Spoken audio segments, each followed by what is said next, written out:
मूर्ती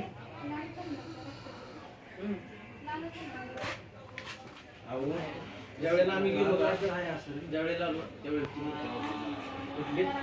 पलीकडे आपण ते गेलो गेलो ही आम्हाला दाखवलीच नव्हती होती खूप दिलं ते पात्र त्यांनी म्हणजे एक बघा आज जाऊन बघा ही मूर्ती ठरलेला आपली घ्यायची मोठी मूर्ती आमची ठरलेली घ्यायची ती मूर्ती मोठी ती म्हणली ती बी गेली म्हणजे मग म्हणतात अवघड झाली